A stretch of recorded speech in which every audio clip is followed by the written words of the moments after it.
Bismillahirrahmanirrahim. Assalamualaikum warahmatullahi wabarakatuh. Alhamdulillahirabbil alamin. Allahumma shalli ala Muhammad wa ala ali sayyidina Muhammad. Tak ada kata yang paling indah dan tak ada syair yang paling syahdu kecuali bersyukur kepada Allah Subhanahu wa taala atas segala limpahan rahmat yang Allah berikan kepada kita semua, sehingga Allah memberikan kesempatan kita untuk bisa berjumpa di Ramadan 14 Hijriah tahun ini. Dan alhamdulillah hari ini memasuki ibadah Ramadan kita yang keempat, dan alhamdulillah sekali lagi Allah berikan kesehatan sampai sejauh ini, Allah berikan kewalafiatan untuk bisa menikmati rangkaian ibadah yang kita lakukan selama Ramadan. Salawat dan salam senantiasa tercurah kepada Nabi kita Muhammad sallallahu alaihi wasallam. Sebagaimana kita ketahui bersama bahwa Ramadan ini banyak sebutan di kalangan umat Islam, di kalangan pendakwah. Ada yang menyebutkan Ramadan adalah syahrul tarbiyah atau bulan pendidikan. Artinya umat Islam yang beriman kepada Allah Subhanahu wa taala dipanggil Allah untuk melaksanakan ibadah ini dalam rangka untuk melatih, mendidik, mentadabburi Ramadan ini dengan sesungguh hati. Maka Allah berfirman di surah Al-Baqarah ayat 183, A'udzubillahi minasyaitonirrajim, bismillahirrahmanirrahim. Ya ayyuhalladzina amanu kutiba alaikumusiyam kama kutiba alal ladzina min qablikum la'allakum tattaqun. Ada yang menarik di ayat ini. Ayat ini dimulai dengan huruf ya, artinya harfun nida. Allah memanggil. Siapa yang dipanggil? Itu orang yang beriman. Berarti hanya orang-orang yang beriman yang dipanggil Allah untuk melaksanakan Ramadan, berpuasa Ramadan. Apakah orang-orang yang tidak beriman tidak dipanggil? Kalau lihat dari konteks ayat ini jelas Allah memanggil orang-orang yang beriman. Jadi panggilan ini hanya orang-orang yang beriman yang mau menuruti, yang mau mengikuti. Sementara yang tidak mau menurut, yang tidak mau mengikuti, jelas berarti tidak terkategori orang-orang yang beriman kepada Allah Subhanahu wa taala. Kewajibannya kutiba alaikumusiyam adalah ditetapkan bagi kamu untuk melaksanakan ibadah Ramadan.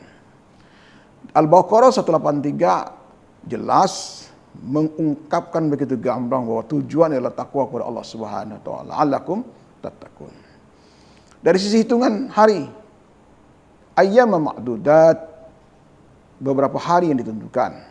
Kendati dalam pelaksanaan Ramadan tahun ini ada yang berbeda memulainya. Tapi itu tidak menjadikan sebuah perbedaan yang sangat fundamental. Tapi perbedaan itu bagian rahmat. Karena metodologi yang digunakan oleh umat Islam berbagai macam. Dan itu memang dibenarkan secara ijtihadi. Nah, pemirsa sekalian yang dirahmati Allah Subhanahu wa taala, lantas pertanyaannya, apa yang diinginkan Ramadan? Goalnya. Kalaulah sebuah manajemen perusahaan, setiap diskusi atau rapat, masing-masing unit untuk memaparkan, untuk mempresentasikan apa yang menjadi bahannya, kemudian goalnya apa? Keberhasilan yang ingin dicapai itu apa? Kalau presentasi atau paparan tanpa ada tujuan akhir yang ingin dicapai, yang ingin diinginkan, jelas itu akan mengambang. Nah, dalam kesempatan ini Allah Subhanahu wa taala memiliki ada goalnya, mendidik kita untuk mencapai tujuan Ramadan itu ada goalnya. Minimal ada 3. Jadi orang-orang yang beriman, orang-orang yang melaksanakan ibadah Ramadan, minimal ada 3 goal yang ingin dia capai, yang ia harus laksanakan, ia dapatkan. Jadi goal ini yang ia capai dan ia dapatkan secara personal. Pertama, yang Allah inginkan adalah, goalnya pertama adalah ketakwaan secara spiritualitas atau ketaatan secara spiritualitas. Apa maksudnya? Bahwa goal ini menginginkan, menghendaki bahwa orang-orang yang berpuasa di bulan Ramadan, yang ingin dicapainya adalah derajat ketakwaan kepada Allah Subhanahu wa taala. Karena derajat ketakwaan inilah yang ingin dicapai di ujung Ramadan ini adalah secara kecerdasan atau ketakwaan secara spiritualitas dan personalitas. Orang-orang dalam beribadah kepada Allah Subhanahu wa taala selama Ramadan dia dididik, dia taraweh, dia baca Quran karena dia tahu bahwa amalan yang paling afdol di Ramadan adalah membaca Al-Quran. Maka goal yang dia inginkan selama Ramadan, ada yang mengejar target ada 30 juz, ada yang target hafal dalam surah-surah tertentu selama Ramadan. Dan ini menjadi tujuan yang harus dikejar. Dan orang-orang yang berpuasa, orang yang beriman kepada Allah Subhanahu wa taala, goal yang ingin dicapai adalah takwa kepada Allah Subhanahu wa taala. Kenapa? Karena takwa inilah sebaik-baik bekal yang akan dibawa oleh seorang umat, seorang manusia ketika berhadapan dengan Allah Subhanahu wa taala. Wa tazawwadu fa inna khairaz zadi taqwa. Bertakwalah kamu kepada Allah karena sebaik-baik bekal adalah bekal takwa kepada Allah Subhanahu wa taala. Artinya secara spiritualitas manusia mempersiapkan dirinya sedini mungkin ketika dia berhadapan dengan Allah Subhanahu wa taala. Sehingga tidak ada kata penyesalan. Seperti dalam surah Al-Fajr, yaqulu ya laitani qaddamtu li hayati. Jangan sampai mereka manusia itu berkata kepada Allah, mengapa kita saat hidup kemarin tidak berbuat sesuatu yang baik? Dia punya ilmu tidak dimanfaatkan, dia punya harta tidak ada kepedulian dengan sesama dan lain sebagainya. Maka tidak ada rasa kecewa, maka tidak ada rasa kekecewaan, tidak ada rasa penyesalan ketika dia berhadapan dengan Allah Subhanahu wa taala. Kenapa? Karena secara persiapan mau mudik istilahnya, biasa menjelang lebaran ada istilah mudik. Nah, kita pun mudik nantinya insyaallah. Dan yakin itu, fa ijaja ajaluhu la yasta'irun sa'atan wa la yasta'dimun. Ketika ajal datang, tidak dapat dimajukan dan tidak dapat dimundurkan. Dan kita mudik ke kampung Allah Subhanahu wa taala perlu bekal. Maka bekal itu adalah takwa kepada Allah Subhanahu wa taala. Ittaqillah haitsuma kunta. Bertakwalah kamu kepada Allah dimanapun kamu berada.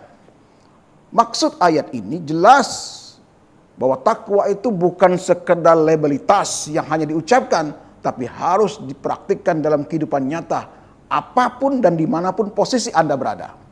Anda sebagai pekerja, maka seciri orang yang profesional adalah bertakwa dengan melaksanakan apa yang diperintahkan dan menjauhi apa segala larangannya. Sebagai abdi negara, sebagai pedagang, dan lain sebagainya, dimensi takwa itu harus mewarnai dalam kehidupan kita sehari-hari. Dan hikmah orang berpuasa di Ramadan itu, ini yang dididik. Makanya disebut juga, Ramadan itu kawasan candra di muka. Untuk melatih secara spiritualitas orang-orang untuk mengejar derajat ketakwaan kepada Allah Subhanahu wa taala. Karena memang pemirsa sekalian, bahwa amalan-amalan di bulan Ramadan ini nilai wajib dilipat gandakan dan amalan-amalan sunnah bahkan dinilai sebagai kewajiban. Ini bagian dari stimulus yang diberikan Allah Subhanahu wa taala agar kita termotivasi dalam beribadah. Maka Ramadan ini luar biasa dahsyat. Perhatikan coba. Orang-orang malam-malam di masjid bertadarusan. Orang-orang subuh penuh. Beda dengan bulan-bulan sebelumnya.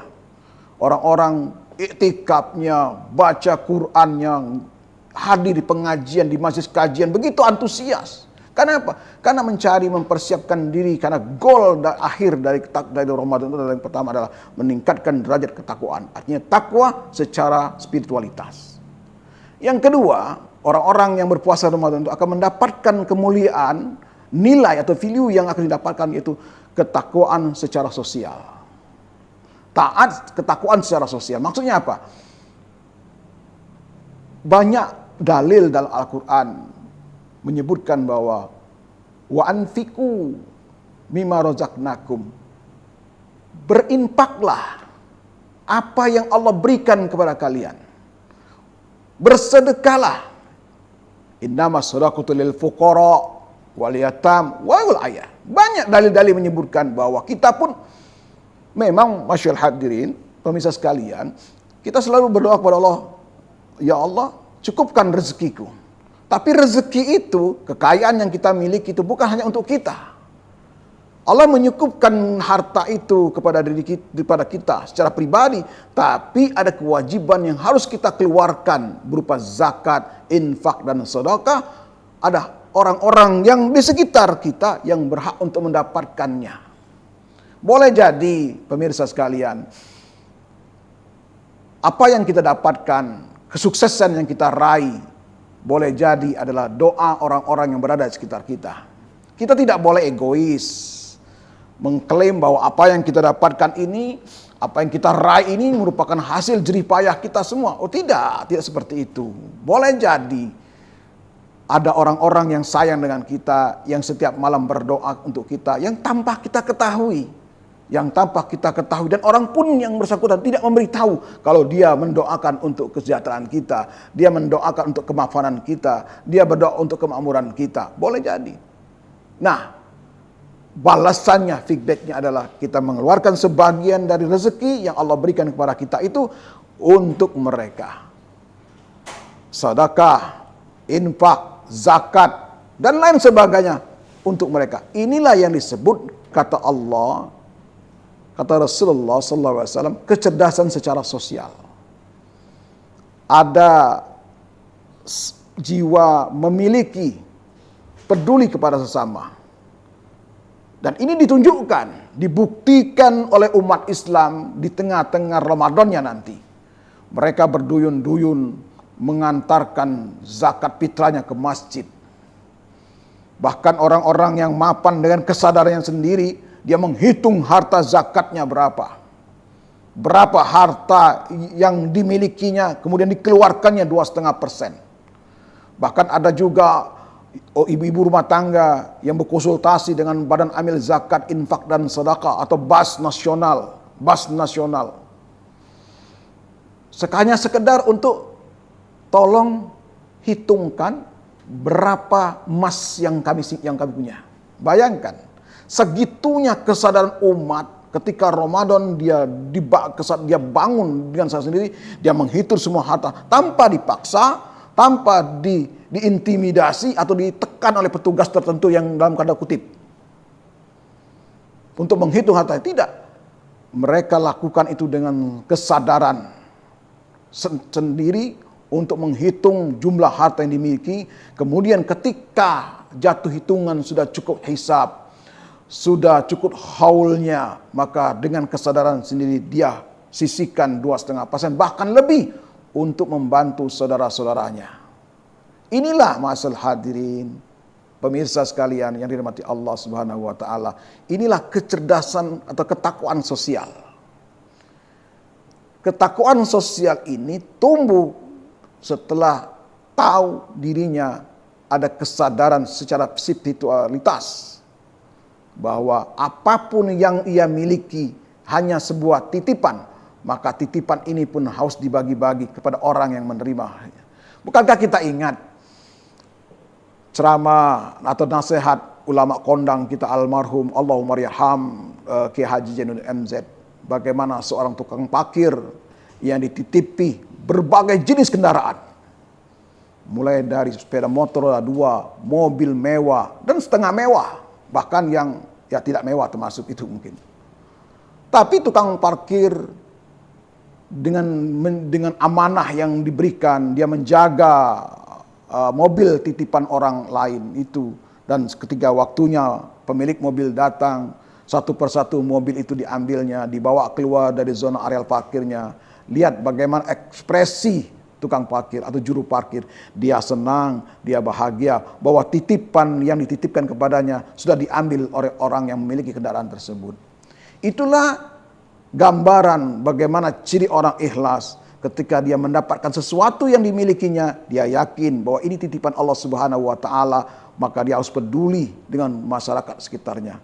Sifat ketakwaan sosial ini, pemirsa, sangat dibutuhkan dalam kondisi saat ini, di mana ekonomi masyarakat saat ini sedang sulit. Komoditas pertanian sedang turun, harga beras mahal, kebutuhan pokok lain juga tinggi, inflasi terjadi di mana-mana.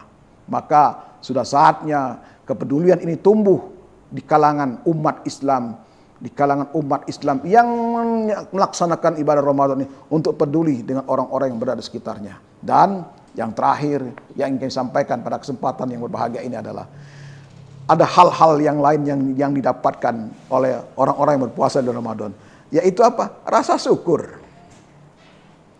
Rasa syukur. Orang yang berpuasa itu tumbuh rasa syukurnya kepada Allah Subhanahu wa taala. Karena apa? Karena dia bersyukur kepada Allah diberikan umur yang panjang. Dia bersyukur kepada Allah diberikan kesempatan untuk berjumpa dalam Ramadan. Dia bersyukur kepada Allah Subhanahu wa taala atas rezeki yang Allah berikan kepadanya. Saya ingat ketika konteks bersyukur ini, saya ingat ada sebuah tulisan yang menarik di kitab, ada sebuah kitab Nasaibul Ibad lah, karangan Syekh Imam Nawawi Al-Bantani, yang menyatakan bahwa ada 4 ciri orang celaka itu. Kenapa ada 4 ciri orang celaka? Pertama, orang yang melupakan dosa-dosa masa lalunya. Padahal dosa itu masih tercatat rapi di buku Allah Subhanahu wa taala. Yang kedua, ciri orang yang celaka itu adalah orang yang suka mengumbar-ngumbar kebaikan, mengungkit-ungkit kebaikan yang ia lakukan, padahal kebaikan yang dilakukan itu belum tentu diterima Allah Subhanahu wa taala. Apalagi godakan amalia kebaikan itu di era media sosial saat ini. Seringkali banyak orang mengumbar kebaikan itu dengan diabadikan dalam bentuk foto, video yang disebarluaskan di media sosial, apakah itu yang lain-lain sebagainya. Dengan harapan mohon mendapat pujian manusia dan lain sebagainya. Apakah Anda tidak berpikir bahwa orang yang menerima bantuan itu malu ketika foto itu dipublish di hadapan publik, dikonsumsi publik dan sebagainya. Padahal sebaik-baiknya adalah tangan kanan memberi, tangan kiri tidak mengetahui. Sebaik-baiknya kita memberi dan orang lain pun tidak tahu. Jadi masalah hadirin, kata Imam Nawawi, orang yang celaka kedua adalah orang yang senantiasa mengungkit-ungkit kebaikan yang telah lalu. Padahal belum tentu kebaikan yang amal kebaikan itu diterima Allah Subhanahu wa taala. Celaka yang ketiga. Orang yang celaka yang ketiga adalah dalam hal beribadah kepada Allah Subhanahu wa taala.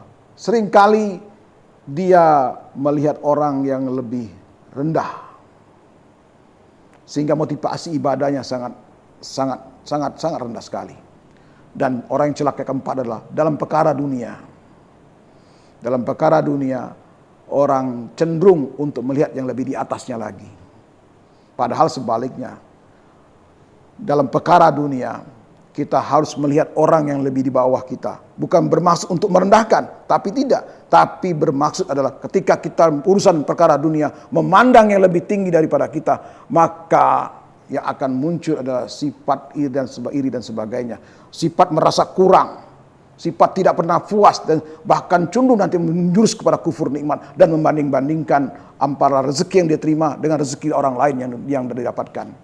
Tapi sebaliknya, dalam hal konteks bersyukur ini adalah dalam perkara dunia kita harus melihat orang yang berada di bawah kita. Hari ini sahabat sekalian, netizen, pemirsa sekalian yang dirahmati Allah Subhanahu wa taala, hari ini kita berkendaraan mobil yang sangat sederhana. Jangan melihat kendaraan orang di atas kita, maka yang akan muncul hal yang lain. Tapi sebaliknya kita melihat orang yang masih bersepeda motor, kita bersyukur, alhamdulillah hari ini saya berkendaraan dibandingkan mereka yang bersepeda motor. Kalau yang kehujanan dia basah kuyup, sementara kita. Bagi mereka yang punya kendaraan sepeda motor pun bersyukur kepada Allah Subhanahu wa taala melihat orang yang berjalan kaki. Dan orang yang berjalan kaki juga bersyukur ketika melihat orang yang sakit, dan orang yang sakit pun bersyukur ketika orang yang sudah mati. Alhamdulillah, saya belum mati dibandingkan orang yang sudah meninggal. Dan orang yang mati pun mungkin dia bersyukur karena mungkin amal ibadah dia atau tidak banyak dosa yang ia tanggung ketika dia masa hidupnya. Menurut dia mati ada jalan terbaik, meninggal ada jalan terbaiknya sebagai untuk tidak bertambah dosa. Nah, pemirsa sekalian mati Allah Subhanahu wa taala, bahwa goal terakhir yang didapatkan kemuliaan dari Ramadan adalah orang yang bersyukur, pandai bersyukur kepada Allah Subhanahu wa taala. Dia sadar, dia paham betul bahwa dengan kalimat la in syakartum la azidannakum wa la in kafartum inna adzabil asadin. Siapa yang bersyukur, Allah akan tambah nikmatnya, dan siapa yang kufur, maka Allah akan turunkan baginya azab yang sangat pedih.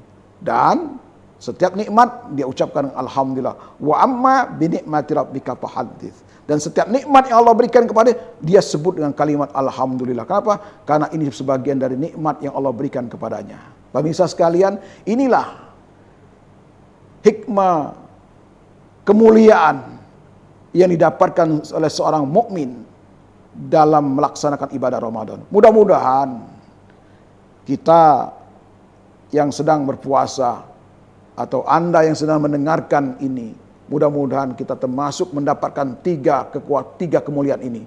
Pertama, kita takwa secara personalitas kepada Allah Subhanahu wa taala. Yang kedua, kita takwa secara sosial, kita peduli kepada sama, dan ketiga ada jiwa bersyukur kepada Allah Subhanahu wa taala. Mudah-mudahan Allah Subhanahu wa taala mempertemukan kita dengan Ramadan berikutnya dan menjadikan Ramadan ini sebagai peluang bagi kita untuk meningkatkan ketakwaan kita kepada Allah Subhanahu wa taala. Mohon maaf atas segala kekurangan. Billahi taufiq wal hidayah. Wassalamualaikum warahmatullahi wabarakatuh. Download Tribun X sekarang. Menghadirkan lokal menjadi Indonesia.